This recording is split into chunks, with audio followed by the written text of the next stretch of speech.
Shalom. Ya, hari ini saya sangat diberkati dengan penyembahan pujiannya.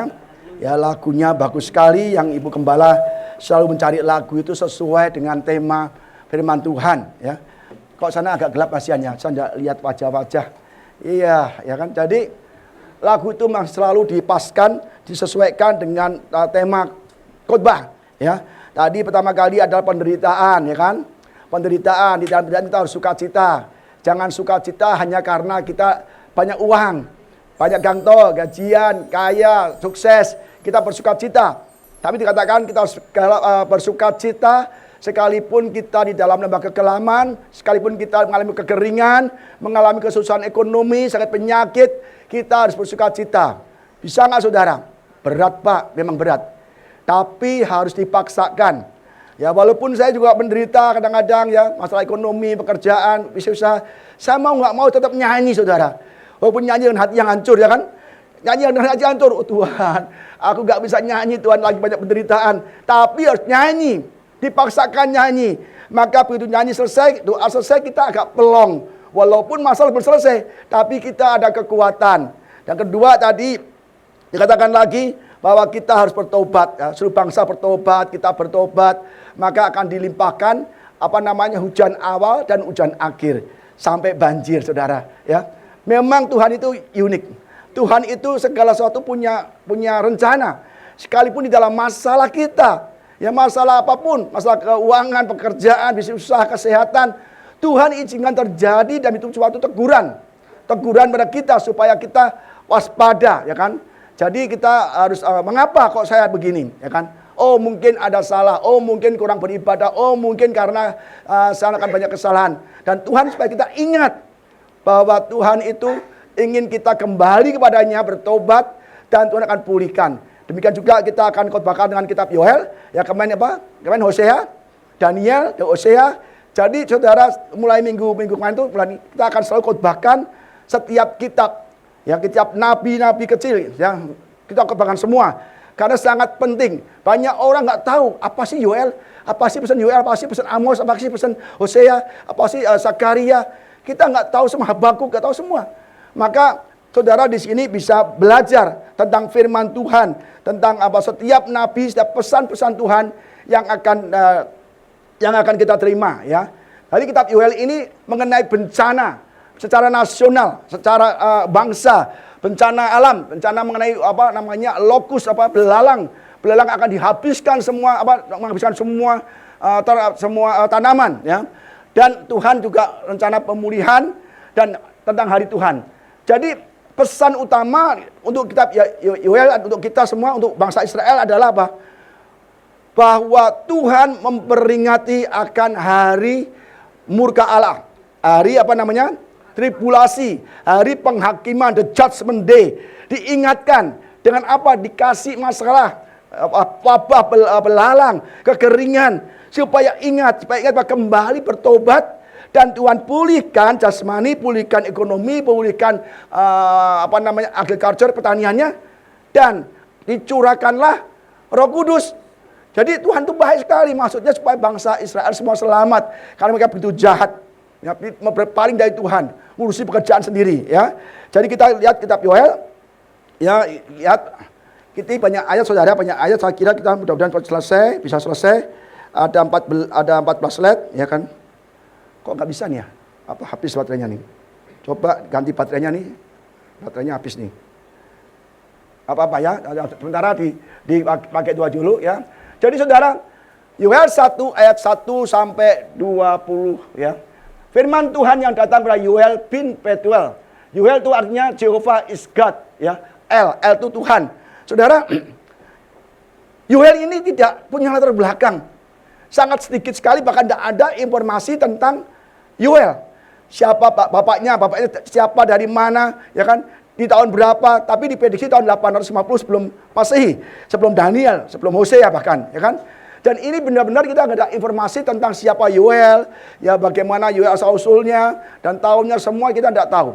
Tapi Yoel adalah nabi yang Tuhan pakai untuk pada masa itu dan masa sekarang dan masa akan depan. Ya, dengarkanlah ini.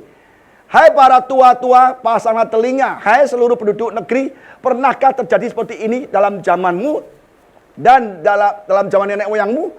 Masalah apa ini? Tua-tua katakan bahwa pernahkah kamu mengalami yang begini? Nanti kita lihat ya ayat 4. Ceritakanlah tentang itu pada anak-anakmu, biarlah anak-anakmu menceritakan pada anak-anak mereka dan anak-anak mereka kepada angkatan yang kemudian. Apa yang terjadi? Kita lihat 4 penting sekali. Apa yang ditinggalkan belalang pengerit telah dimakan belalang pindahan. Apa yang ditinggalkan belalang pindahan telah dimakan belalang pelompat. Apa yang ditinggalkan belalang pelompat telah dimakan belalang pelahap. Bayangkan, ya Israel subur, ya diberkati Tuhan. Dia punya gandum, punya ladang anggur, semuanya ada lengkap semua, ya kan? Pohon ara semua ada. Tapi mereka berpaling dari Tuhan. Mereka jahat. Mereka adakan kekuatannya sendiri, tidak beribadah sungguh-sungguh, ya kan? Dan Tuhan beri masalah yang berat. Apa? Dia bangga dengan ekonominya, dengan perkebunannya, pohon aranya untuk minyak, ya kan? Terus juga ada sayur-sayurannya, kebun anggurnya, lengkap semua. Tapi Tuhan ingin mendapatkan perhatian bangsa Israel yang berpaling dari Dia. Bagaimana? Salah satunya yang penting adalah apa nih sumber kekayaan Israel? Sumbernya apa? Pertanian, ya kan? Pohon-pohonnya langsung dibabat. Maka kalau kita bangga dengan usaha kita, ya, kehebatan kita, ya, kekayaan kita, dibabat kekayaan kita. Oh, saya ganteng cantik, oh saya pakai kemana-mana, dikasih cari penyakit, tumor, jantung, kanker. Mau apa kita?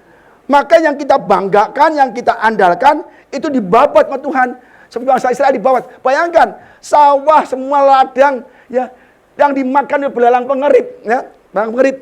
Itu sudah habis nih. Sisanya dibabat lagi sama belalang pindahan. Habis itu dibabat lagi sama belalang pelompat. Dan sisa lagi dikit dibabat lagi dengan belalang pelahap.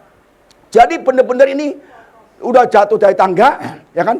Ketiban tangga, digigit anjing, anjingnya gila, lengkap ini, sudahlah. Habis bersih semua. Inilah belalang.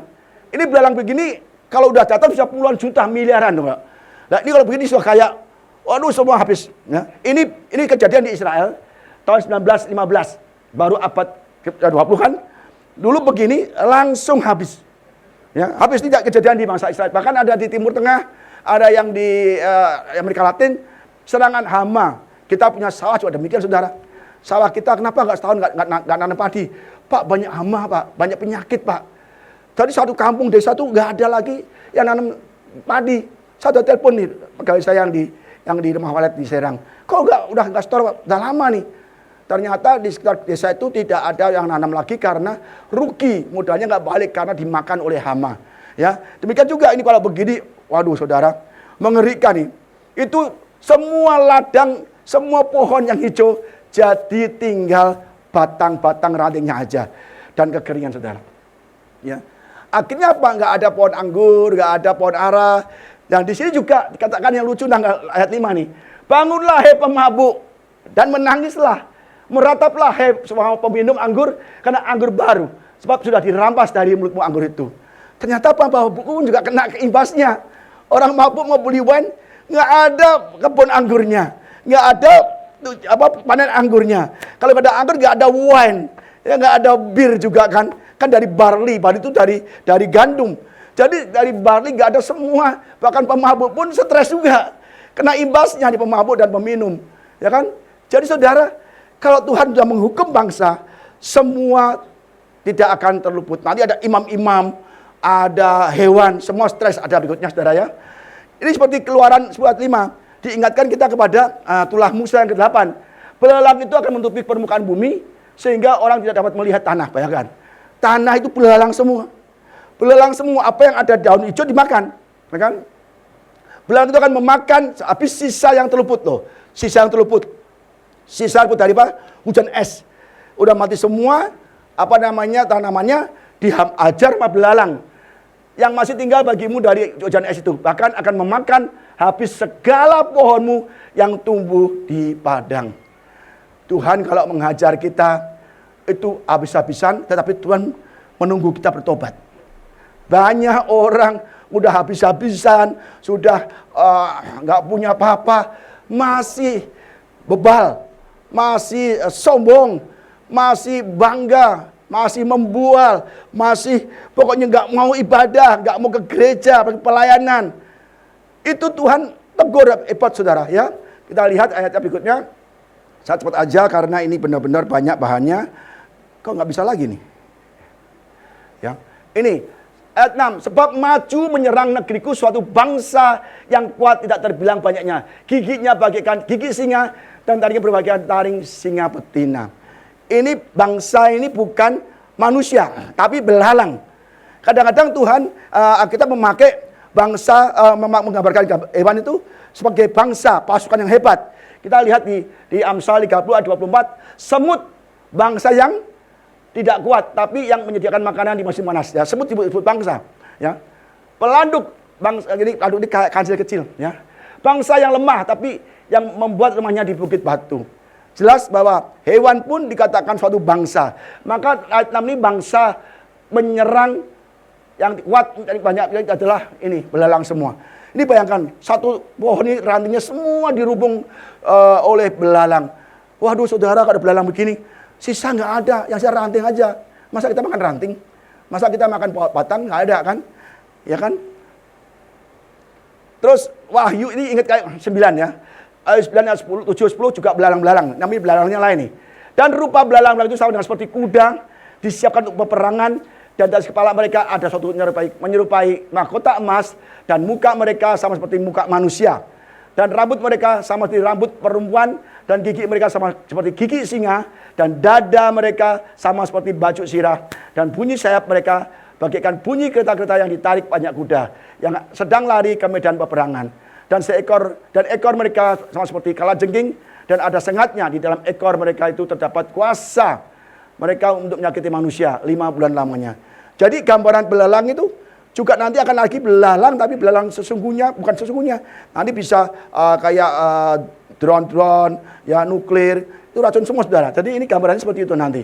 Jadi pesan Yoel ini untuk rakyat pada masa itu, kepada zaman sekarang kita, dan juga akan pada akhir zaman. Telah dibuatnya pohon anggurku menjadi musnah, dan pohon araku menjadi buntung. Dikelupasnya kulitnya sama sekali dan dilemparkannya sehingga carang-carangnya menjadi putih. Ya, semua pohon anggur itu musnah. Nah, yang kering semua ini belalang semua sampai tanahnya nggak kelihatan. Ini kejadian benar, kejadian benar. Ya, dan ini juga kayaknya di Afrika ini belalang udah naik ke pohon semua, belalang semua. Bahkan dulu pernah orang dibikin masakan daging belalang, dimasak ada, ya kan? Merataplah seperti anak darah yang bikin kain gabung karena membelai kekasih mudanya. Korban sajian dan korban curahan sudah lenyap dari rumah Tuhan. Dan bergabunglah para imam, yakni pelayan-pelayan Tuhan. Nah, ini tadi kan orang pemabuk sama orang peminum yang stres, nggak ada anggur, nggak ada wine. Dia nggak bisa minum, nggak bisa rasakan minuman lagi kan. Nah sekarang imam-imam juga harus meratap. Kenapa? Tidak ada lagi persembahan-persembahan dari gandum, dari tanaman, dari tumbuh-tumbuhan, nggak ada lagi. Semuanya habis kok. Maka imam itu juga harus meratap, karena iman zaman dulu juga tidak benar juga. Ya kita bahas di Hosea kemarin, imamnya gimana? Kompromi dengan dunia. Kompromi, bahkan membiarkan umatnya berbuat dosa. Nah, itu maka imam juga dihukum. Ya, jadi kalau imamnya berbuat dosa, dia tidak melakukan hal-hal benar, pelayan Tuhan nggak benar, dihukum juga mereka. Nggak kebal, oh aku melayani Tuhan kok. Nggak bisa. Kalau kita melayani Tuhan, khotbah, atau musik, atau WL, siapapun kita pelayan Tuhan, kalau kita nggak benar juga, pasti juga kena masa juga. Akan tegur kita. Ya. Ladang sudah musnah, telah berkabung, sebab gandum sudah musnah, buah anggur sudah kering, minyak sudah menipis. Ya, jadi tidak ada lagi yang dipersembahkan, yang dibawa ke rumah Tuhan. Zaman dulu kan persembahan sulung, itu kalau habis panen, langsung dibawa ke rumah Tuhan. Persepuluhan ada selasih, dan tadi itu kan tanaman semua. Itu juga dibawa ke rumah Tuhan. Nah, kalau sudah kering gini gimana? Para petani jadi malu. Tukang-tukang kebun anggur meratap. Karena gandum dan karena jelai. Sebab sudah musnah panen ladang. Bayangkan saudara, satu negeri semua tanaman, pohon yang hijau-hijau dimakan oleh belalang begitu banyak, tidak ada makanan sama sekali. Ya, ini baru orang pemabuk, nama imam-imam, para pekerja Tuhan nih, orang Lewi. Pohon anggur sudah kering, pohon ara sudah merana. Pohon delima, juga pohon korma, dan pohon apel, serta pohon di padang sudah mengering.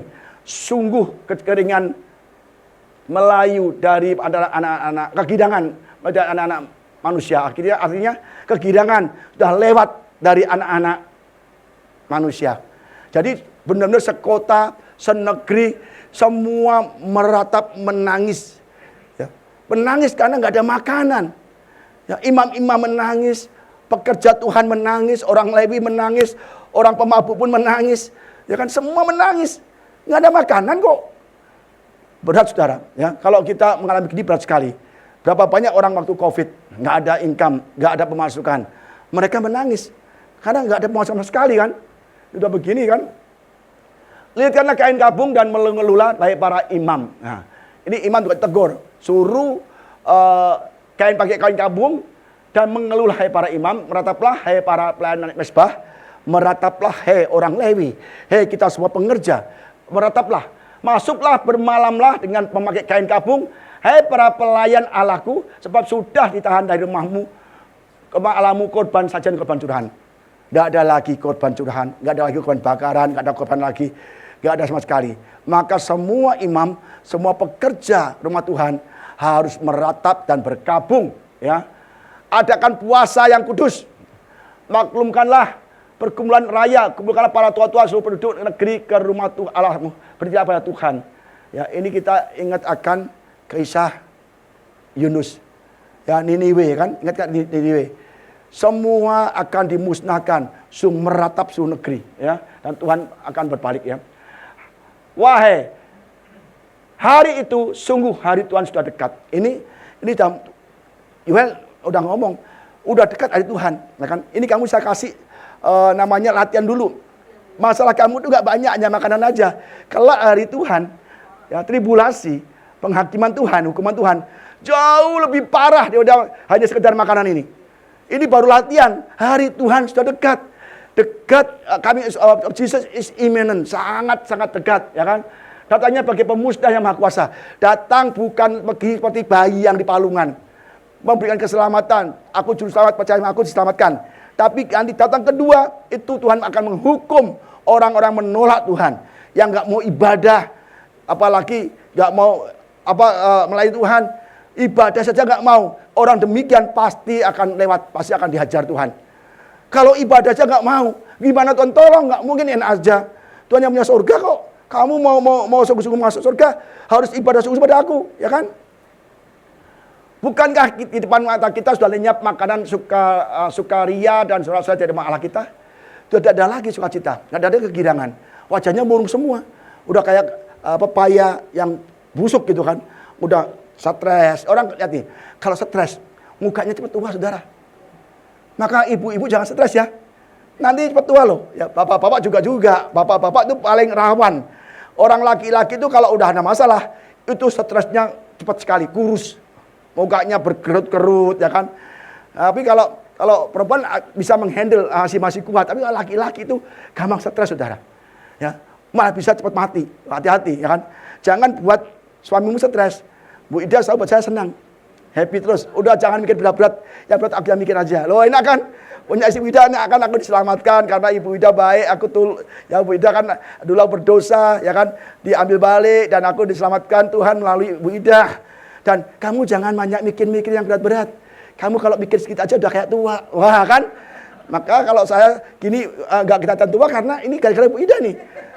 Maka istri-istri ingat nih, jangan biar suami stres. Udah kerja stres lagi, ya kan. Tapi Ibu Gembala baik kan, makanya saya selalu happy kan. Nggak pernah susah lah, ya kan. Susah ya pernah, tapi kita doa terus ya saudara ya. Yang susah Bu Ida malahan.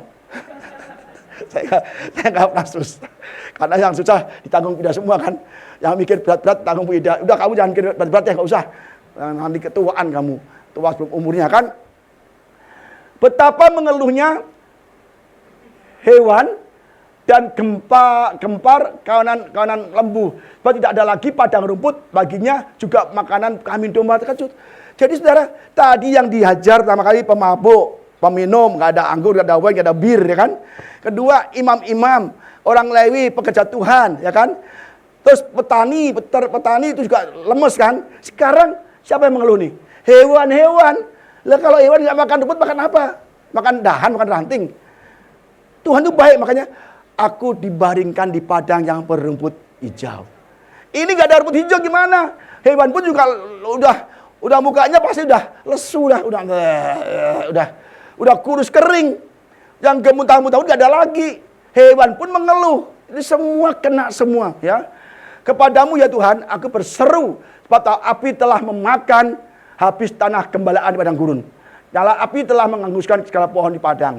Juga binatang di padang menjerit karena rindu kepadamu, sebab wadi telah kering. Wadi itu sungai kecil, ya kan? Dan api pun telah memakan habis tanah gembalaan padang gurun. Semuanya habis. Satu kota, satu negeri habis. Semua mengeluh meratap. Kalau zamannya Niniwe, hewan pun suruh puasa. Karena hewan juga merasakan imbasnya kan. Jadi sama juga saudara ya. Ini semua hewannya lemes. Suruh berkabung, ya kan, suruh berdoa, imam-imam nih kan. Jadi hari Tuhan ini ada, kita lihat di 1 Tesalonika 5:1-3. Tetapi tentang zaman dan masa saudara, saya tidak perlu dituliskan padamu, karena kamu sendiri tahu benar-benar bahwa hari Tuhan datang seperti pencuri pada malam. Apabila mereka mengatakan semua damai dan aman, maka tiba-tiba mereka ditimpa oleh kebinasaan seperti seorang perempuan yang hamil ditimpa oleh sakit bersalin. Mereka pasti tidak akan luput. Ya.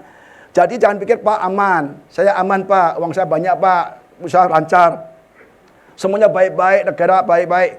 Kita lihat nanti, tahun depan kita bisa mengalami kayak Nabi Yoel ini. Seluruh negeri akan paceklik, seluruh negeri akan mengalami inflasi, seluruh negeri akan mengalami krisis ekonomi. Udah pasti. Karena saya tahu ini bakal perang tambah seru tahun depan. Jadi berjaga-jaga, harus bertobat sebelumnya, berdoa dulu, ya kan? Ini bahaya sekali saudara. Udah habis semua, ya sudah. Semua mengeluh semua. Kita lihat lagi. Tapi nubuatan hari Tuhan yang akan terjadi di akhir zaman. Ya, kita lihat teksnya dulu, jangan gambarnya, saudara, terangkan dulu. Ini hari Tuhan sudah dinubuatkan kepada Nabi Yoel untuk akhir zaman. Ya. Tiuplah sangkakala di Sion, berteriaklah di gunungku yang kudus, dialah gemetar seluruh negeri, duduk negeri. Sebab hari Tuhan datang, sebab hari itu sudah dekat. Ini hari Tuhan belum datang. Tapi sudah dekat, ya kan? Maka Tuhan kasih dulu pendahuluan masalah hukuman mengenai belalang tadi, untuk supaya ingat, oh harus sadar nih. Nanti pada akhirnya Tuhan akan memberikan penghukuman, penghakiman di tribulasi itu jauh lebih berat.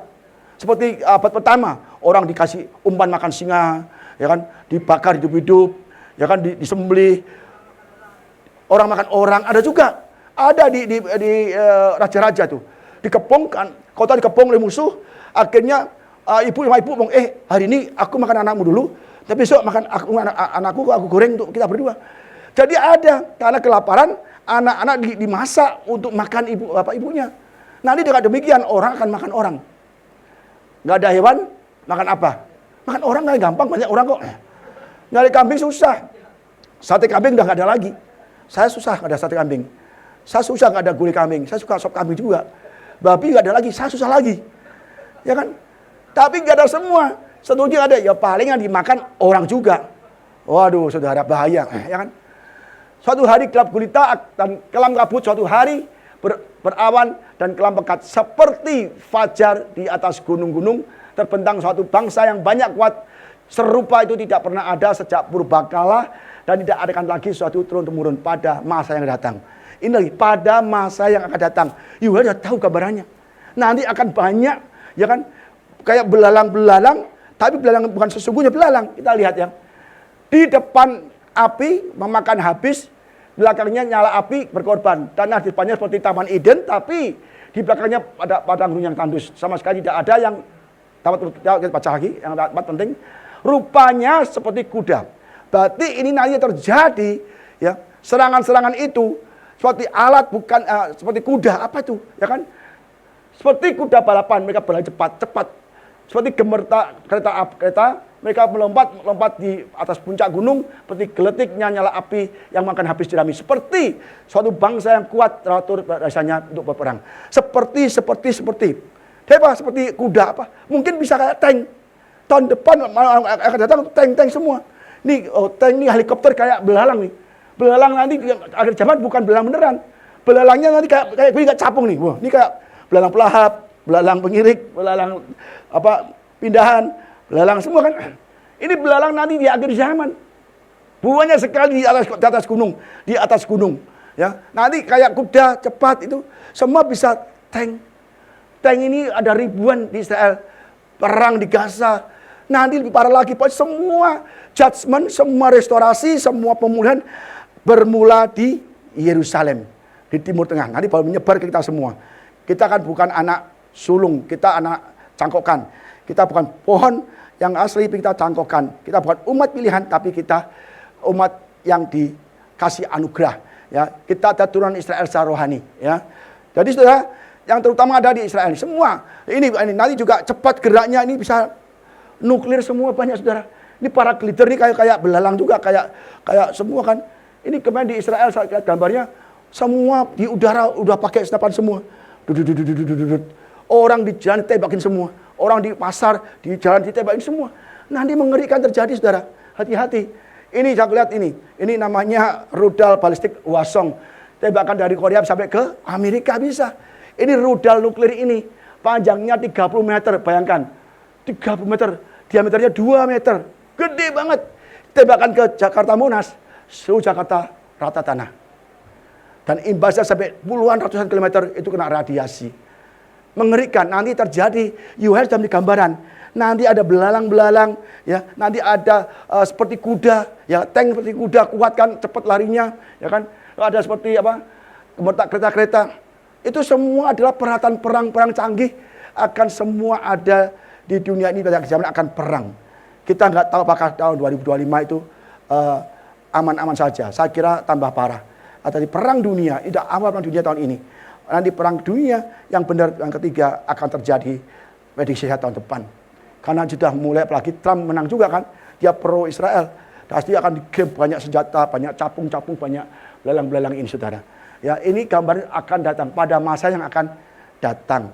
Jadi Yoel ingatkan itu kepada bangsa namanya Yehuda, Israel Selatan nih. Supaya engkau bertobat. Nanti akan ada yang lebih parah lagi. Terhadap bangsa-bangsa gemetar segala muka, ya, bertambah menjadi pucat pasi. Ini efeknya seperti pahlawan mereka berlari, seperti prajurit mereka naik tembok, mereka masih berjalan terus dengan tidak membelok dari jalannya. Ya. Mereka tidak berdesak-desakan, mereka berjalan lurus masing-masing di jalannya. Mereka menerobos pertahanan dengan tombak, mereka tidak membiarkan barisannya terputus. Mereka menyerbu ke dalam kota. Mereka berlari ke atas tembok, mereka memanjat ke dalam rumah-rumah, mereka masuk melalui jendela-jendela seperti pencuri. Nanti banyak malapetaka orang nyerang dari rumah ke rumah. Kayak terjadi kemarin di Israel, di Israel kan 7 Oktober, orang masuk ke rumah-rumah, ditembaki, jedor-jedor. Orang tua tembak di depan anak tembak di depan orang tua. Waduh, ngeri saudara. Orang lagi belanja tembak, di halte tembak, dibantai semua, ditarik oleh motor, jalan raya. Wah, apa enggak badannya hancur, sakitnya kayak apa, kayak diparut. Nanti judgment itu akan mengerikan. Ini dulu Yerusalem diserang oleh Romawi, dia naik ke tembok-tembok, dihancurkan semua rumah Tuhan. Ya kan? Nanti akan ini ya. Di depannya bumi gemetar, langit bergoncang, matahari dan bulan menjadi gelap, dan bintang-bintang menghilangkan cahayanya. Dan Tuhan akan memperdengarkan suaranya di depan tentaranya, pasukannya sangat banyak, pelaksana firman yang kuat. Betapa hebat dan sangat dahsyat hari Tuhan. Siapa yang dapat menahannya? Saudara nggak bertobat sekarang, nanti kalau sudah hari Tuhan datang, penghukuman itu sangat berat. Kalau saudara gara-gara nggak punya duit aja nggak ke gereja, apalagi nanti masa tribulasi, saudara akan disiksa habis-habisan. Coba bayangkan kalau ini ada kompor, ada wajan, dikasih minyak mendidih. Kamu tidak menyangka Tuhan, masuk ke kuali yang isinya ini. Apa ada Pak? Ada. Yohanes itu kan juga dimasukkan ke kuali besar minyak mendidih, tapi dia tetap ditolong Tuhan karena Tuhan butuh Yohanes untuk di Patmos. Jadi nanti siksaan itu luar biasa sekali. tidak pernah terjadi dan belum akan terjadi lagi. Sangat-sangat mengerikan. Saudara nggak mungkin bisa imannya kuat. Kalau sekarang karena duit saja, pekerjaan saja, saudara nggak mau ke gereja. Besok saudara tidak mungkin bisa selamat. Karena ini, kalau betapa hebat dan sangat dahsyat hari Tuhan. Nanti orang jahat semua banyak masuk ke rumah-rumah, ditembakin semua. Kayak kasus Mei itu dulu kan begitu. Tapi itu masih skala kecil. Nah di seluruh negeri orang yang masih beriman bertuhan akan diburu untuk terima tanda. Tidak terima tanda 666, saudara akan disiksa habis-habisan. Kalau digorok, ditembak itu enak, paling enak. Kalau disiksa dikit-dikit, aduh. Jarimu mana? Nih, potong satu. Aduh, saudara jangan. Lebih baik saudara saat ini bertobat. Ini masih masa karunia, masa anugerah. Kalau udah rapture, orang yang ke Tuhan, yang percaya Tuhan diangkat, kita semua akan meratap ingin mati. Dan mati akan menjauhi kita. Karena kita mengalami aniaya berat. Ya, tidak ada yang bisa menahannya. Nanti semua akan dinuklir semua. Kalau saudara hidup begini, bisa makan nggak? Bayangkan ini di Gaza nih. Kalau saudara di seluruh negeri begini, makan apa saudara? Yang paling bisa adalah makan orang juga. Orang makan orang, nggak ada lagi hewan, nggak ada lagi tumbuhan. Yang ada manusia diculik, dibunuh, digoreng atau direbus, ya kan? Enak kan? Bahaya kan? Kita disiksa habis-habisan saudara. Maka hati-hati, ini pesan juga penting sekali, ya. Nah inilah setelah ada masalah itu, masalah banyak tribulasi, masalah semua tumbuhan dimakan belalang pelahap, tidak ada apapun untuk dimakan, tidak ada lagi kehidupan, hewan pun susah. Melalui Yoel, Tuhan mengajak semua bangsa untuk bertobat. Ya, mungkin Tuhan akan membatalkan atau mengurungkan niat-niat menghancurkan. Kita lihat ya, setelah dikasih belalang pelahap. Tetapi sekarang juga demikian firman Tuhan, ya. Berbaliklah kepadaku dengan segenap hatimu, dengan berpuasa, dengan menangis, dan dengan mengadu. Kita kalau sudah menderita, kita harus berpuasa dengan menangis, dengan mengadu. Ya. Koyakkanlah hatimu, jangan pakaianmu. Kalau zaman dulu kan kalau ada menderita, dia mengoyakkan pakaiannya. Pakai kain kabung, dikoyakkan pakaiannya dia sudah tebu, dia begini. Tuhan tidak mau itu. Jangan hanya kain kabung yang kau koyakkan. Hatimu koyakkan. Hatimu bertobat. Berbaliklah kepada Allahmu. Saudara udah masalah gitu, jangan hanya sekedar ibadah saja. Supaya, oh Tuhan aku absen Tuhan ya, berkati ya, udah absen, udah nyanyi dah. Hati kita yang harus beribadah Tuhan. Jauhkan dari kejahatan, dari dosa-dosa kita. Banyak orang ke gereja kenapa? Kok nggak diberkati? Kok nggak dipulih-pulihkan? Karena mereka ke gereja untuk menipu Tuhan. Tuhan ke gereja nih udah perpuluhan persembahan nih. Ya sudah desit, pokoknya tolong Tuhan berkati ya. Nggak bisa begitu. Tuhan bukan fisikmu, bukan pakaianmu, kabungmu, bukan kamu berpuasa saja, tapi hatimu. Koyakkan, pulihkan hati yang hancur di hadapan Tuhan. Berdoa. Dulu saya pernah saudara, tahun 2 kali, tahun 2010, 2016. Itu benar-benar kita paceklik, kita habis-habisan. Benar, kita sampai puasa 3 hari 3 malam tidak makan, tidak minum setetes air pun. Dulu kita nyari restoran sebelah. Saya dulu kalau makan bisa 4-5 kali. Kalau ada kepiting yang belum laku gitu ya, udah mau mati, kita makan. Tiap hari makan kepiting 2 gitu kan. Waduh banyak orang, Pak, nanti kolesterol, Pak. Kita makan sering, makan terus ya, karena ada restoran kan tinggal order. Ya, itu karena Tuhan izinkan masa krisis pun terjadi karena Cina tutup. Kita benar-benar tidak ada uang, bangkrut sama sekali. Nggak ada uang bergaji karyawan, nggak ada uang untuk ini itu. Saya mulai bisa kenal puasa loh. Makanya kadang-kadang kalau kita ada masalah itu membawa kebaikan dari kita untuk datang kepada Tuhan. Berpuasa 3 hari 3 malam nggak makan nggak minum itu berapa kali saya lakukan? Berapa kali? Udah sampai mau mati saudara. Udah bilang, udahlah kamu 2 hari aja cukup lah. Kamu kayaknya niatnya puasa 3 hari tapi kamu nggak kuat. Udah sakit sekali. Tapi saya nggak mau. Kalau mati berpuasa, ya biar aja lah. Kalau mati nggak ada orang puasa 3 hari mati. Akhirnya saya berpuasa. Saya bilang, perut, ya aku yang memiliki kamu. Ya kamu punya aku. Aku yang mengatur kapan kamu makan. Bukan kamu yang mengatur aku makan. Dan maksud keluar roh setan yang di perutku. Hilang. Akhirnya 3 hari. Dan kita pelan-pelan Tuhan pulihkan, saudara. Ya. Jadi kita lihat ya. Koyakan hatimu, janganlah pakaianmu. Berbaliklah kepada Tuhan. Sebab Ia pengasih dan penyayang, panjang sabar dan berlimpah kasih setianya. Ia menyesal karena hukumannya, ya kan?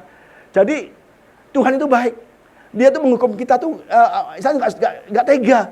Aduh, ini umatku pilihan, anak sulungku, janji sama Abraham, Ishak dan Yakub. Ini orang pilihan, orangnya turunan Abraham, Ishak, Yakub. Kok masa aku biarkan mati kelaparan?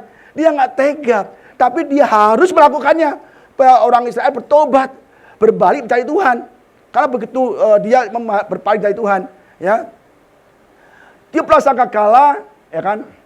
Oh, siapa tahu mungkin ia mau berbalik dan menyesal, ya Tuhan. Dan ditinggalkannya berkat menjadi korban sajian dan korban curahan bagi Tuhan Allahmu. Dia prasangka kalah di Sion ada karena puasa yang kudus, maklumkan puasa, korban raya. Seluruh negeri harus berpuasa, ya. Kumpulkanlah bangsa ini, kuduskanlah jemaah, himpunkanlah orang-orang tua, kumpulkan anak-anak juga kumpulkan, bahkan anak-anak yang menyusu. Baiklah pengantin laki-laki keluar dari makamannya, pengantin perempuan keluar dari kamar tidurnya. Semua disuruh kumpul, ya kan? Baiklah para imam, pelayan-pelayan Tuhan akan menangis di antara balai depan dan mezbah dan berkata, sayangilah ya Tuhan umatmu dan janganlah biarkan milikmu sendiri menjadi celah sehingga bangsa-bangsa menyindir kepada mereka. Maka orang berkata di antara bangsa-bangsa, di manakah Allah mereka? Jadi Tuhan ngomong kumpulkan semua orang, anak-anak yang menyusul sekalian, pengantin ya yang baru udah kumpul semua untuk meratap berdoa, menangislah. Tuhan ingin pertobatan secara massal supaya bangsa itu dipulihkan, ya. Maka kita terus bertobat, kita harus meratap pada Tuhan. Berdoa, jangan meratap pada orang lain, nggak boleh. Aduh aku susah, nggak punya uang nih, aduh gimana dong. Aduh Tuhan udah berdoa begini. Dia ngomongnya dia doa tapi depan orang yang bisa menolongnya. Itu Tuhan nggak tahu maksud kita. Jangan sampai mengeluh atau meratap di hadapan orang lain. Tuhan mau meratap dengan puasa, dengan hatinya dikoyakkan berubah. Sayangilah kami ya Tuhan. Jangan sampai kami jadi celah bagi orang lain. Kalau kami miskin, kalau kami kekurangan, ya jangan sampai kami jadi celah. Kamu anak Tuhan, rajin ibadah, kok minta ngutang-ngutang, jadi celah kan? Nggak boleh. Maka meratap daripada Tuhan, tolong aku Tuhan, tolong aku Tuhan. Dengan hati yang hancur. Nanti ada saatnya Tuhan pulihkan. Tuhan menunggu kita untuk bertobat sungguh-sungguh. Ya, ini kasusnya di Niniwe. Lalu atas perintah raja dan para pembesarnya, orang memaklumkan dan mengatakan di Niniwe demikian. Manusia dan ternak, lembu sapi kami domba tidak boleh makan apa-apa. Tidak boleh makan rumput dan tidak boleh air minum. Sampai lembu sapi pun suruh berpuasa. Kenapa? Kalau nggak berpuasa, efeknya juga kena lembu sapi mengeluhkan kan nggak ada sayuran, nggak ada tanaman, nggak ada rumput. Haruslah semua manusia dan ternak berselubung kain kabung dan berseru dengan keras pada Allah. Berseru dengan keras. Berdoa dengan kencang, dengan hati yang hancur. Ya.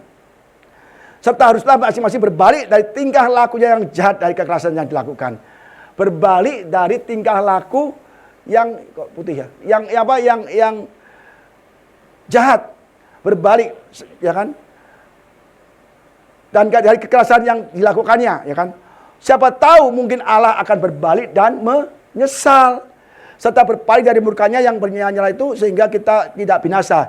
Ketika Allah melihat perbuatan mereka itu, yakni bagaimana mereka berbalik dari tingkah lakunya yang jahat, maka menyesallah Allah. Karena melakukan yang telah dirancangkannya terhadap mereka, maka ia pun tidak jadi melakukan. Kalau di kasusnya Yoel enggak, udah terjadi kekeringan, Tuhan berbelas kasihan karena bangsa Yehuda, suku Israel itu, selatan itu bertobat. Dan Tuhan mulai restorasi, ya. Jadi seluruh kota suruh berkaitan gabung, suruh bertobat dengan suara yang keras. Tuhan, tolonglah aku. Seperti Bartimeus, ya. Tuh, Yesus anak Daud, kasihanilah aku. Dilarang, Yesus anak Daud, kasihani aku. Dilarang lagi, Yesus anak Daud, kasihani aku. Langsung dibawa sini, disembuhkan mata yang buta. Kita berseru kepada Tuhan, ya. Apa kerinduan kita? Pemulihan Yehuda terjadi. Setelah dia bertobat, dia datang kepada Tuhan, seluruh kota, seluruh bangsa, Tuhan mulai pulihkan negeri ya Israel, ya negeri Yehuda. Tuhan menjadi cemburu karena tanahnya, dan ia belas kasihan kepada umatnya, ya kan? Mulai ada belas kasihan. Dilihat mulai bertobat. Tuhan menjawab katanya kepada umatnya, sesungguhnya aku akan mengirim kepadamu gandum, anggur, dan minyak. Kamu akan kenyang memakannya. Aku tidak akan menyalahkan kamu lagi menjadi celah dari antara bangsa-bangsa. Tadi gambar lagunya ada satu bakul ya buah-buahan, ya kan? Buah-buahan, hujan, buah-buahan. Tuhan pulihkan berlimpah-limpah, ya kan? Jadi akan dipulihkannya gandum, anggur, dan minyak. Ini pemabuk senang lagi. Hore, ada anggur, ada wine lagi kan? Ya kan? Jadi ini benar-benar hewan pun juga ini ada gandum, ada rumput, semua ada. Yang datang dari utara itu akan kujauhkan daripadamu, dan akan kuusir ke suatu negeri kering dan tandus. Barisan mukanya ke laut timur, barisan belakangnya ke laut barat. Maka bau busuk dan bau anyir akan naik. Sebab ia telah melakukan perkara yang besar. Jadi dijauhkan semua ya bangsa-bangsa atau mungkin malapetaka itu untuk jauhkan supaya Tuhan menolong umat Israel. Jangan takut, hai tanah, bersorak-sorailah, bersukacita sebab Tuhan telah melakukan perkara yang besar. Jangan takut, hai binatang-binatang padang, sebab tanah gembalaan di padang gurun menghijau. Pohon menghasilkan buah, pohon ara dan pohon anggur memberi kekayaannya. Tuhan pulihkan. Jadi kalau kita bertobat, ya kan?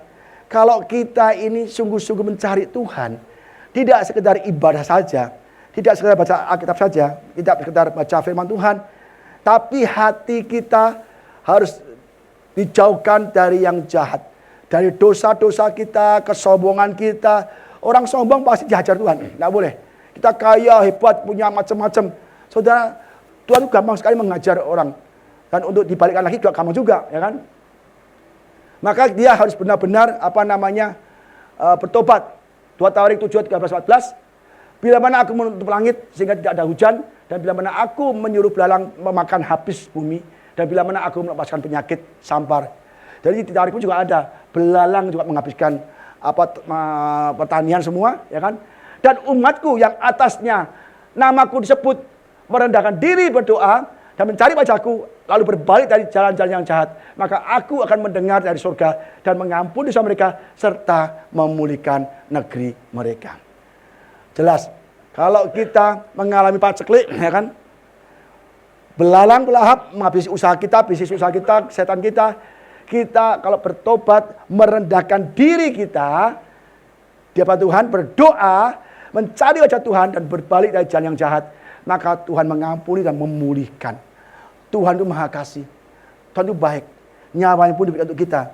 Apa yang kita butuhkan pasti diberi sediakan, asal kita mau sungguh-sungguh mencari Tuhan. Ya, ini anggurnya di Israel itu anggur paling bagus, saudara.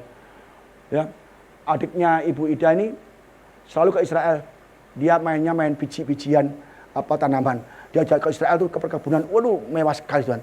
Mewah sekali. Dan mereka bersorak-sorai panen raya, saudara ya. Jadi Israel sekarang benar-benar hijau, nggak kayak sebelahnya Mesir. Kita ada, ya, Mesir itu gersang. Padahal Mesir, Jordania, ya kan, Israel, ya kan, terus apa lagi, Lebanon, semua sebenarnya kering semua, padang gurun. Tapi di Israel itu hijau, terkenal pertaniannya. Ya, hai Bani Sion, bersorak-sorailah dan bersukacitalah karena Tuhan Allahmu, sebab telah diberikannya padamu hujan pada awal musim dengan adilnya, dan diturunkannya padamu hujan pada awal dan hujan pada akhir musim seperti dahulu. Mulai tanah yang kering, ya kan, diberikan hujan. Wah, akhirnya yang kering dia mulai tumbuh tanaman lagi, tumbuh. Jadi pelan-pelan. Kalau kita, Pak, kok saya doa kok nggak diberikan, pelan-pelan, ya kan? Maunya cepat, Pak, hari saya berdoa besok pulih, enggak bisa juga. Pak, saya ini banyak utang, banyak masalah, banyak sakit penyakit, kok doa nggak sembuh-sembuhkan? Ada waktunya. Tuhan mulai merestorasi. Ya, udah hujan awal, ini pohon nggak langsung nongol 2 meter, enggak, pelan-pelan, supaya orang Israel tahu ini Tuhan yang bekerja. Nggak ada hujan, dikasih hujan awal, hujan akhir, sampai lebat bahkan sampai banjir, ya kan? Itu supaya tanaman semua tumbuh. Tuhan kalau memulihkan itu jauh lebih bagus, saudara ya. Tempat-tempat pengirikan menjadi penuh dengan gandum dan tempat pemerasan berlimpah anggur dan minyak. Aku akan memulihkan kepadamu tahun-tahun yang hasilnya dimakan habis oleh belalang pindahan, belalang pelompat, belalang pelahap, belalang pengerip, tentaraku yang besar yang kukirim kepada kamu. Tuhan yang mengirim tentara besar itu belalang-belalang ini. Tuhan yang mengirim. Tuhan mengirim belalang-belalang untuk menghabisi semua tanaman tumbuhan di suku Yahudi di Israel. Untuk apa? Supaya dapat perhatian orang Israel. Loh, Tuhan yang mengajar, memberikan masalah ini. Tuhan yang memberikan masalah, Tuhan yang memulihkan. Jadi kalau kita ada masalah, jangan keburu marah-marah, nggak ke gereja, nggak ibadah. Itu Tuhan yang memberikan. Pasti ada tujuan supaya kita berdoa, berpuasa, kembali pada Tuhan. Ya, tentara besar yang kukirim ke antara kamu. Sambung, ya. Bab ini 3 pasal. Penting sekali. Pasal pertama adalah hukuman Tuhan supaya bertobat. Kedua adalah pertobatan. Ya, pertama masalah. Pasal kedua ajakan bertobat. Pasal ketiga pemulihan dan akhir zaman. Ya, penting sekali. Kita lanjut ya. Maka kamu akan makan banyak-banyak dan menjadi kenyang. Banyak-banyak. Kita kelaparan, nggak ada tumbuhan, nggak ada apa-apa. Kita akan makan banyak menjadi kenyang. Dan kamu akan memuji-muji nama Tuhan Allahmu yang telah memperlakukan kamu dengan ajaib. Dan umatku tidak akan menjadi malu lagi untuk selama-lamanya. Kamu akan mengetahui bahwa aku ini ada di antara orang Israel. Dan bahwa aku ini Tuhan adalah Allahmu yang tidak ada yang lain. Dan umatku tidak akan menjadi malu lagi untuk selama-lamanya. Tuhan pulihkan semua, saudara. Kuncinya di kita semua. Tuhan itu berkat, kutuk itu semua dari Tuhan. Seserah kita mau berkat atau kutuk. Kita ingat tetap Ulangan, ya, Ulangan 28. Berkat dan kutuk ada di tangan Tuhan. Ulangan 28:1-4 berkat. Jika engkau baik-baik mendengarkan suaraku, Tuhan Allahmu, dan melakukan dengan setia segala perintahnya yang kusampaikan pada hari ini, maka Tuhan Allahmu akan mengangkat engkau dari segala bangsa-bangsa.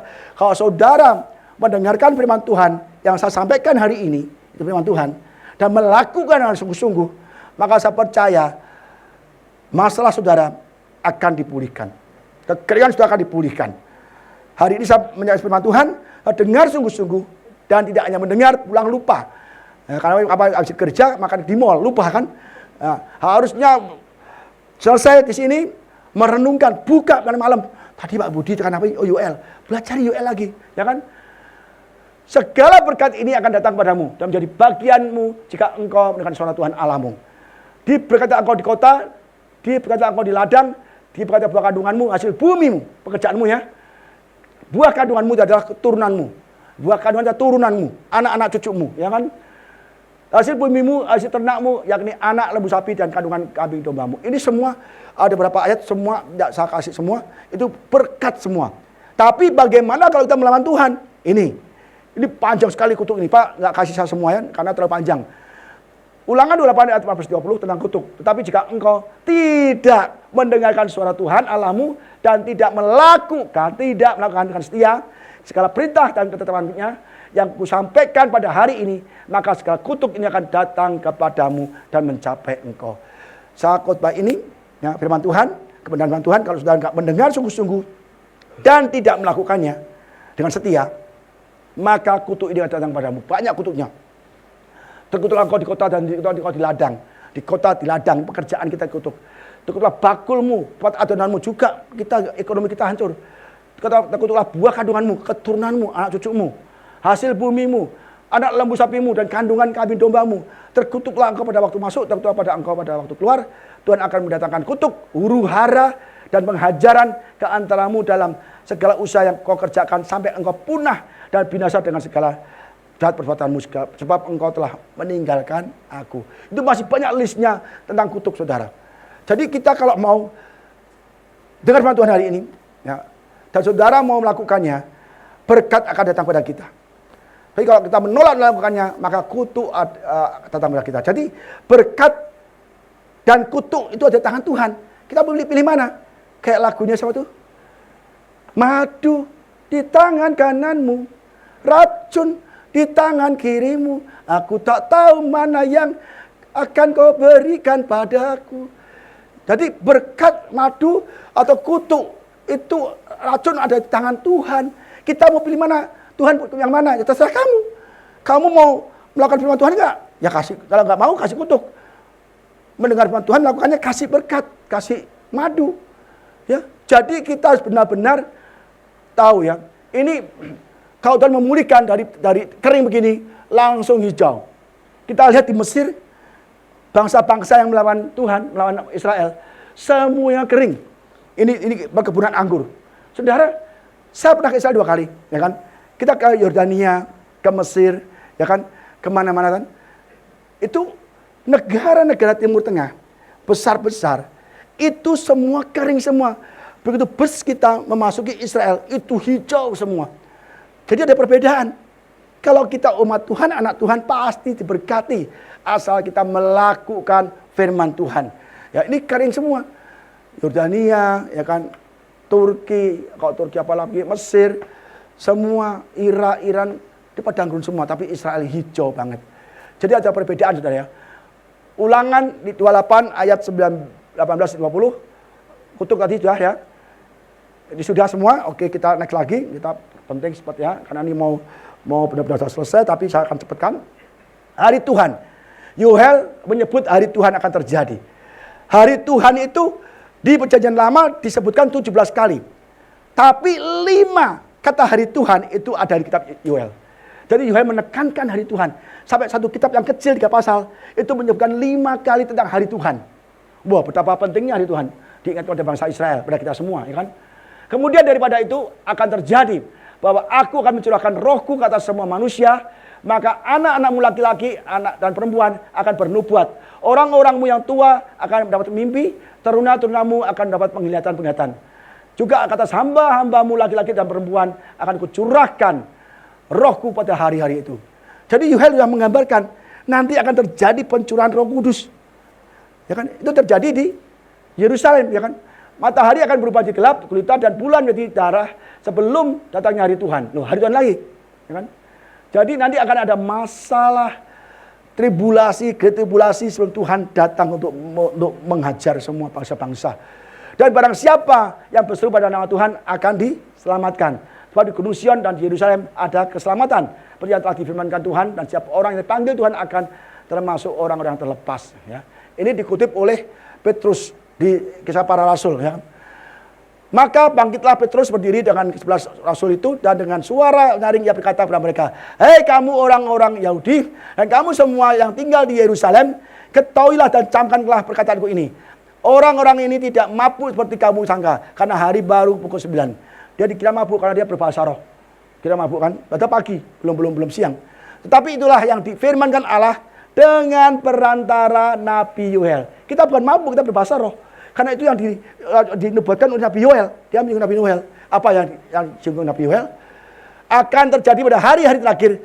Dan beginilah firman Allah, bahwa aku akan mencurahkan rohku ke atas semua manusia. Maka anak-anakmu laki-laki dan perempuan akan bernubuat, dan teruna-terunamu akan mendapat penglihatan, dan orang-orangmu yang tua akan mendapat mimpi.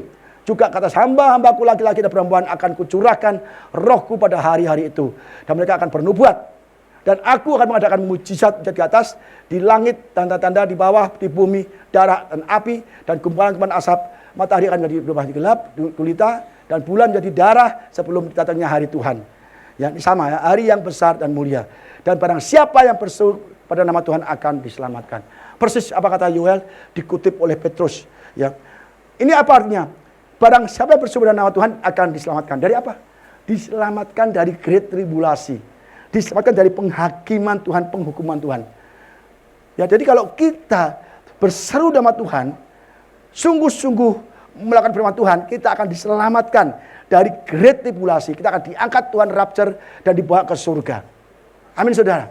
Kita harus benar-benar lakukan itu.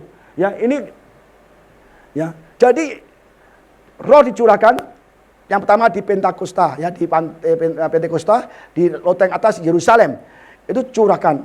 Akhirnya Petrus berbahasa roh dan dia khotbah 3.000 orang dibaptis, ya kan? Dan itu terjadi di pada Yoel katakan tadi, Yoel Christ bread and the day of the Lord. Artinya kalau tanpa Roh Kudus kita tidak bisa jadi the bread of the Lord. Karena Roh Kudus dulu menerangi kita, dipulihkan hidup kita dari dosa kita, dipulihkan keadaan kita, dan diberi Roh Kudus, dan kita menjadi the bread of Lord pada akhir zaman nanti. Ya, tanpa Roh Kudus kita tidak bisa. Maka dikatakan di sini, tapi kamu tidak hidup dalam daging, melainkan dalam Roh. Jika memang Roh adalah diam di dalam kamu, tapi tidak ada orang. Tetapi jika orang tidak memiliki Roh Kudus, Roh Kristus, ia bukan milik Kristus. Kalau kita nggak punya Roh Kudus, kita bukan milik Kristus. Maka perlu diadakan pencurahan Roh Kudus di akhir zaman. Di mana hari Pentakus, ya kan? Terus ada lagi di Azusa Street, ya. Bayangkan begitu terjadi outpouring, turn back to God, outpouring Spirit, dan dipulihkan. Kita lihat di Timur Tengah, itu jutaan orang. Ya, di Iran, di Timur Tengah itu mulai dilawat Tuhan. Mereka bertobat dan meninggalkan agama yang lama, dan tempat sembahyang mereka yang lama itu ribuan dirobohkan, dibangun gereja-gereja. Baca di YouTube, saya lihat di YouTube. Gila itu. Di Iran terjadi pertobatan Tuhan dijamah semua. Dia bertobat, dia beribadah sungguh-sungguh. Memang risiko. Risikonya apakah dibunuh, diasingkan dari masyarakat mereka. Tapi sudah dia bertobat, dia jutaan orang, tempat ibadahnya lama dihancurkan semua, dia bangun tempat ibadah yang baru, menyembah Tuhan. Terus di Amerika, ini Donald Trump menang kan? Di India juga punya India sama juga India. India juga saya lihat di YouTube, itu bertobat di sungai itu banyak ribuan orang antri untuk dibaptis. Ini akhir zaman, penuhan jiwa-jiwa besar. Hari ini Trump menang.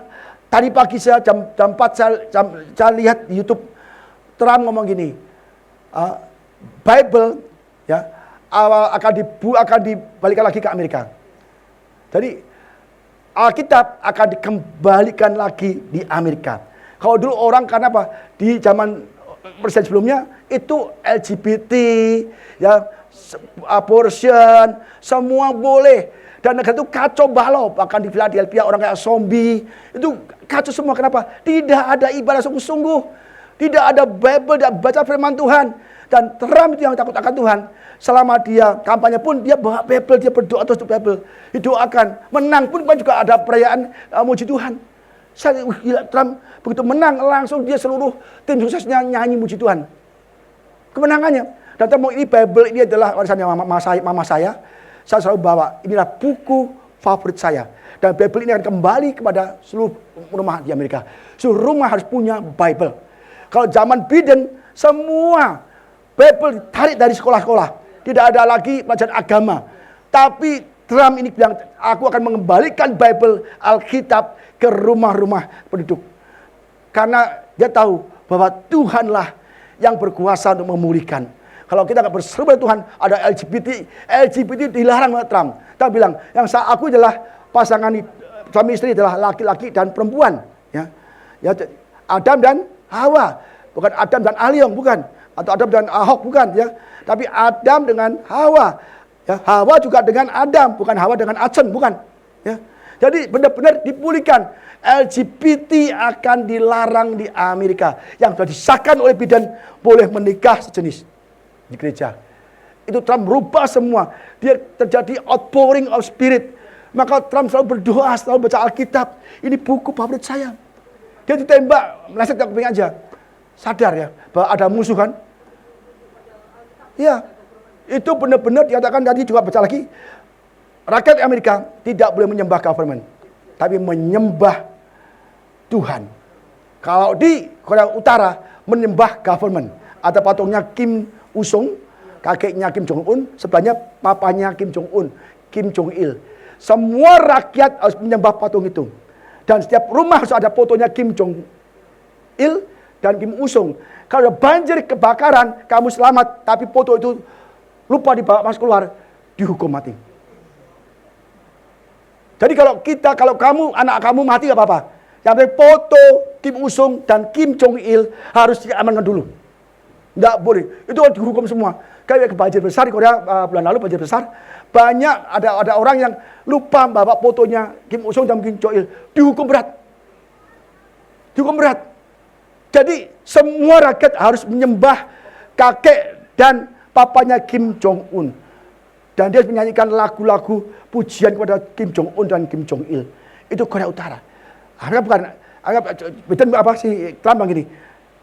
Hari ini saya katakan bahwa rakyat Amerika tidak lagi menyembah government, tapi menyembah Tuhan. Wah, saya percaya nggak lama lagi Amerika akan kuat, menang, dipulihkan. Dan tidak ada lagi LGBT ya, kawin laki dengan laki atau perempuan dengan perempuan. Dilarang. Abortion juga masih dilarang juga. Itu luar biasa sekali, saudara. Saya kaget tuh. Saya tiap pagi baca, keren sekali. Ternyata Trump tidak pikir ini orang yang nggak benar atau dia anti-Christ dulu kan. Ternyata dia adalah anak Tuhan. Timnya semua memuji Tuhan. Tim kampanye memuji Tuhan, menang pun memuji Tuhan. Tidak cuma menang lupa. Kita lupakan, kalau naik pesawat kan, Tuhan lindungi Tuhan. Pesawat jangan goncang. Sampai kami diselamat, begitu sampai mendarat di Bandara Soekarno-Hatta. Udah, buka HP, main HP itu. Aku jemput ya, aku udah mendarat nih. Lupa berdoa lagi. Kalau kita berdoa di awal naik pesawat, ya kan, siapa yang berdoa di awal pesawat itu? Eva doa. Kalau kita pesawat doa kan, nah, setelah mendarat, siapa yang masih doa? Bersyukur. Lagi biasa sekali. Bisa lupa. Betul kita akan mendarat. Tegakkanlah kursi, ikat pinggang. Kita begitu mendarat langsung. Aku udah sampai nih. Aku udah sampai Jakarta. Wah, luar biasa sekali. Jemput ya di sini. Udah begitu. Lupa lagi Tuhan, terima kasih telah kau sampaikan dengan selamat. Kalau Trump enggak, dia sudah memuji Tuhan. Ya, luar biasa sekali sudah ya. Yehuda dipulihkan. Ini pasal 3 terakhir masih banyak juga yang apa-apa ya. Sebab sesungguhnya pada hari-hari itu, pada waktu itu apabila aku memulihkan keadaan Yehuda dan Yerusalem, aku akan mengumpulkan segala bangsa, akan membawa mereka turun ke lembah Yosafat.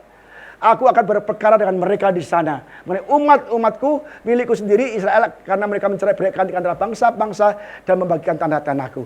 Jadi Tuhan balas dendam sama bangsa Asyur, bangsa apa kafir yang menyerahkan bangsa Israel keluar dari Israel. Dia akan mengembalikan nanti dan akan dihukum semua di lembah Yosafat atau di lembah Israel. Itu adalah Armageddon, ya.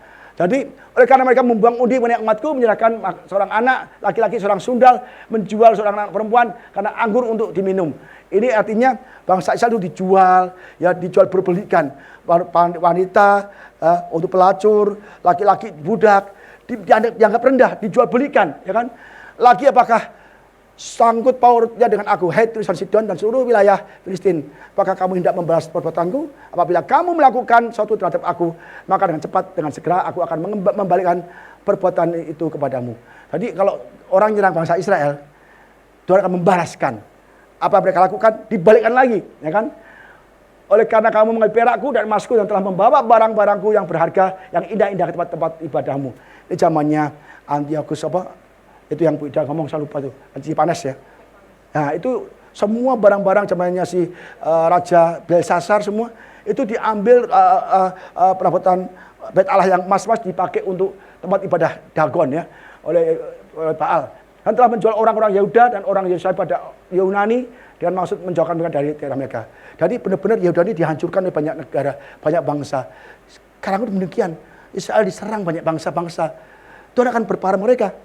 Sesungguhnya aku akan menggerakkan mereka dari tempat kemana kamu menjual mereka, dan aku akan membalikkan perbuatanmu ke atas kepalamu sendiri.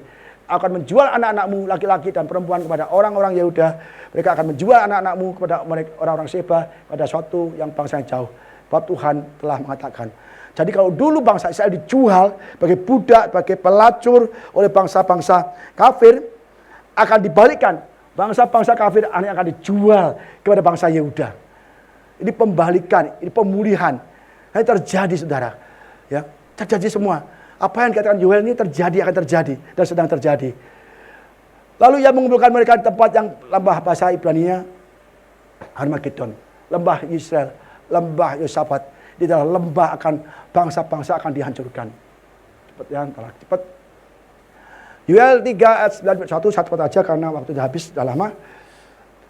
Maklumkanlah hal ini di antara bangsa-bangsa, bersiaplah untuk peperangan, gerakkanlah para pahlawan, suruhlah semua prajurit tampil dan maju, tempalah mata bajakmu menjadi pedang dan pisau-pisau pemangkasmu menjadi tombak.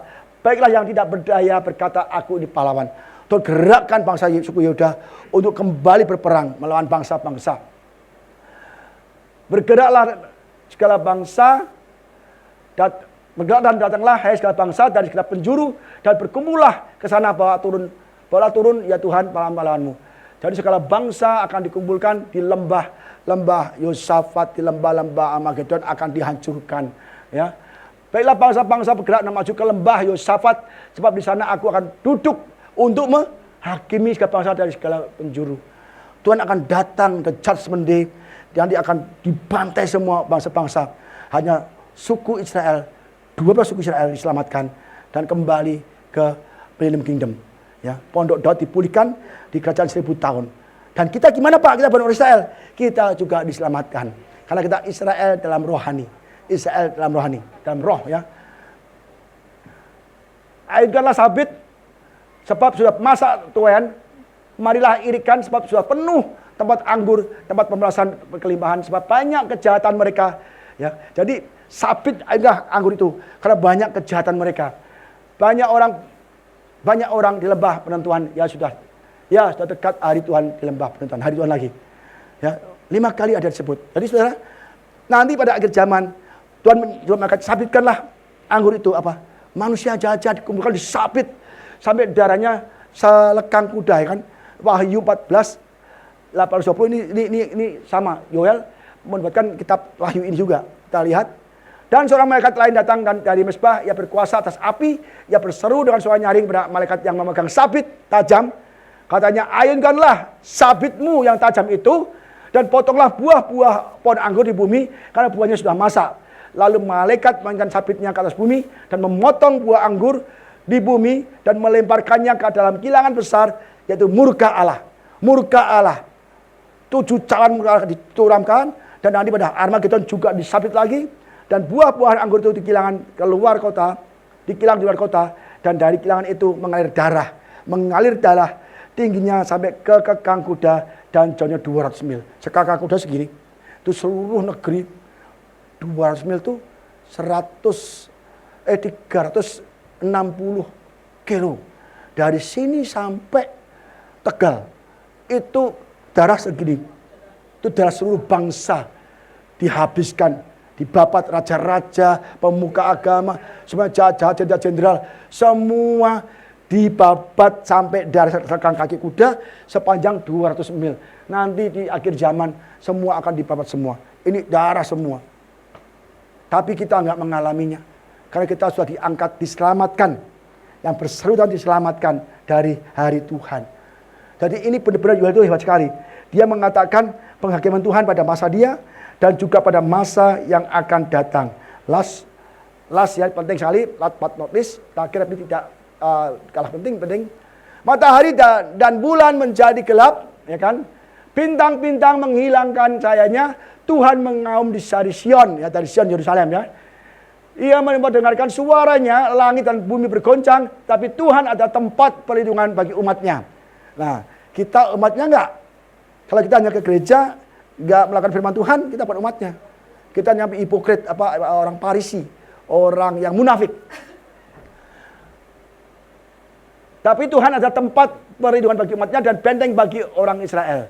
Maka kamu akan mengetahui bahwa aku, Tuhan adalah Allahmu yang diam di Sion, ini Yerusalem lagi, gunungku yang kudus, dan Yerusalem akan menjadi kudus, dan orang-orang luar tidak akan melintas lagi. Ini berbicara tentang gunung kudus, ini berbicara tentang Millennium Kingdom. Ya, dia ada di gunung kudus, di tengah gunungnya kudus, dan dia benar-benar dilindungi, tidak ada orang fasik yang melintas.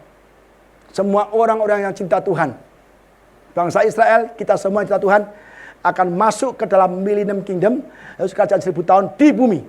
Di bumi nanti seperti Taman Eden lagi, sebelum ada dosa. Taman Eden ada di bumi selama 1000 tahun. Tidak ada dosa, tidak ada penyakit, ya. Pada waktu itu akan terjadi bahwa gunung-gunung akan meniriskan anggur baru. Nah, bukit-bukit akan mengalirkan susu, dan segala sungai Yehuda akan mengalir air. Mata air akan terbit ke rumah Tuhan dan akan melambai lembah Sitim. Seperti Taman Eden. 4 sungai mengalir dari Taman Eden. Ya, kembali lagi Taman Eden, kembali lagi di bumi 1000 tahun. Dan kita yang cinta Tuhan sungguh-sungguh, kita akan berada di kerajaan 1000 tahun di bumi ini. kita mengalami kelimpahan, mengalami kebahagiaan bersama Tuhan sebagai pemimpin, sebagai rajanya di pondok Daud itu ya. Mesir akan jadi sunyi. Nah ini, Sumir Edom jadi padang gurun. Semua yang memusuhi ya Israel jadi sunyi, jadi padang gurun oleh sebab kekerasan dari keturunan Yakub Yehuda. Oleh karena mereka telah menumpahkan darah orang yang tak bersalah di tanahnya. Mesir menumpahkan darah bangsa Israel ya sama 430 tahun, dan orang-orang yang jahat-jahat ya, orang Edom yang memusuhi Israel, semua yang memusuhi umat Tuhan Israel itu benar-benar kekeringan. Kita kalau dimusuhi orang, jangan sampai kita tergoda untuk membalas. Percayalah, yang musuh kita pasti hidupnya lebih sengsara dari kita. Yang iri pada kita pasti hidupnya juga lebih susah dari kita. Ya, jadi kita tetap bertahan, tetap kita harus percaya pada Tuhan. Tetapi Yehuda tetap dijamin untuk selama-lamanya dan Yerusalem turun, ya kan? Aku akan membalas darah mereka yang belum kubalas. Tuhan tetap diam di Sion. Tuhan akan membalaskan musuh-musuh kita, asal kita benar-benar jadikan Tuhan sebagai juru selamat dan Tuhan yang hidup. Nah ini Yerusalem untuk selama-lamanya turun-temurun. Di bumi 1000 tahun selesai, dipindahkan ke langit baru, bumi baru. New Jerusalem. Saudara, di New Jerusalem lantainya emas, saudara. Aduh saudara, lantainya emas. Emas kita injak-injak, saudara. Ya, emas begini kita injak-injak. Sekarang kita punya emas 1 on aja sombong. Emas semua, jadinya begini. Kalau ngomong, lu ya, namanya gini, celing. Jangan sampai begini ya. Lihat, didengar, suatu Tuhan dengar. Berliannya gede, dengar suatu Tuhan. Dia bukan begitu, dia pamerkan berliannya. Saudara ya, bukannya gini, saudara ya. Saudara, jadi gede-gede, saudara ya. Jangan bangga, itu dari batu. Di langit baru, bumi baru, kita emas sudah kita injak-injak, saudara, udahlah. Ya. Jadi kita kalau mau menikmat nanti harus benar-benar ibadah sungguh-sungguh pada Tuhan. Ya, tim musik siap? Ya. Jadi saudara, ya ini benar-benar kitab Yoel bagus sekali. Banyak orang nggak tahu, maka sudah beruntung.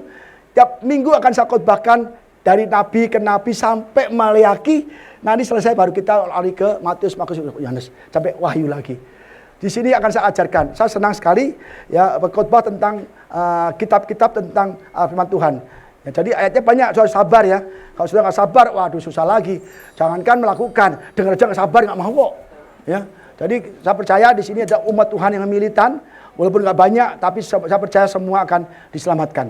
Tidak akan masuk ke dalam masa tribulasi, tapi akan diselamatkan dari masa penghukuman Tuhan. Yoel mengatakan ini terjadi belalang itu untuk supaya kita sadar, ya, kembali pada Tuhan. Kita ada masalah keuangan, bisnis, usaha, sakit penyakit, supaya kita sadar kalau Tuhan yang memberikan sakit penyakit, Tuhan yang memberikan masa itu. Ya, tadi ada berkat atau tangan Tuhan, kutuk atau tangan Tuhan. Kita mau pilih yang mana? Ya, jadi saudara mulai belajar firman Tuhan. Pulang baca firman Tuhan mengenai kitab Yoel, dan minggu depan saya akan bahas tentang Amos. Ya, Amos, dan nanti juga harus baca dulu kalau bisa, baca dulu kitab Amos. Tidak banyak, baik 2 pasal 1 pasal, ya kan? Jadi ini kitab nabi-nabi kecil ini hanya singkat-singkat saudara, tapi sangat penting untuk kita baca. Kalau kita baca, tidak ngerti nanti akan saya jelaskan melalui khotbah tiap minggu. Ya, jadi saudara tanpa baca Alkitab sudah tahu, oh Amos, oh Hosea, oh Habakuk. Tahu semua kan Yoel. Enak di sini saudara ya. Jadi saudara bertahan ya dalam kesesakan, pasti Tuhan pulihkan.